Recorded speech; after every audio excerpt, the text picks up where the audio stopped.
నిన్న ఒక ముసలాయన్ని సేవ్ చేశాం, కనీసం ఒక అంబులెన్స్ సర్వీస్ సరిగ్గా లేదు. హాస్పిటల్లో కరెంట్ లేదా? రాజమండ్రికి పెద్ద గవర్నమెంట్ హాస్పిటల్, దీంట్లో కరెంట్ లేదా? నేను అప్పుడు గమనించలేదు సరిగ్గా. నేను తాతగారిని బ్రతికించాలి, అక్కడ అడ్మిట్ చేయాలి, ఇది ఒకటే ఆలోచన నాకు. అప్పుడు నేనేం పట్టించుకోవాలా. తర్వాత వీడియో పోస్ట్ చేసా, చూస్తుంటే కరెంట్ లేదు. మేము ఎంట్రన్స్ అవుతున్నాం, కరెంట్ లేదు. స్ట్రెచ్ మీద పడుకోబెట్టి కుట్లు వేసే గదంట, కాలు మొత్తం పోయింది, అతనికి ఎముకలు కనిపిస్తున్నాయి. ఆ కుట్లు వేసే గదిలో కూడా లైట్ లేదు. ఎలా వేస్తారు? ఫ్లాషా? మమ్మల్ని పట్టుకోమంటారు వచ్చి ఫ్లాష్? కరెంట్ లేకపోతే ఒక జనరేటర్ ఫెసిలిటీ ఉండదా? విత్ ఇన్ సెకండ్స్ లో రావాలంత పెద్ద hospital, government hospital. Chandrababu Naidu గారు, మీరు కూడా హాస్పిటల్కి వెళ్ళిన వాళ్ళే కదా, ఈ పరిస్థితి ఏంటో నాకు అర్థం కాల. నెక్స్ట్ డే మార్నింగ్ వెళ్ళాం విజిటింగ్ కి, ఆ తాతగారికి ఎలా ఉందని. అప్పుడు కూడా కరెంట్ లేదు, అది కూడా విజిబుల్ చేస్తున్నాం చూడండి. లేదు, కనీసం విసురుకుంటున్నారు పిల్లలు, పేషెంట్లకు విసురుకుంటున్నారు.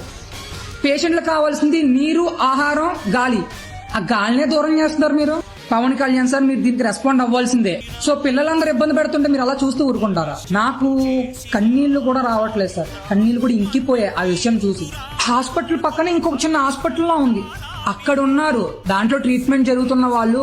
ఆ పక్కన ఒక గది ఉంది, ఆ గదికి లాక్ వేసి ఉంది.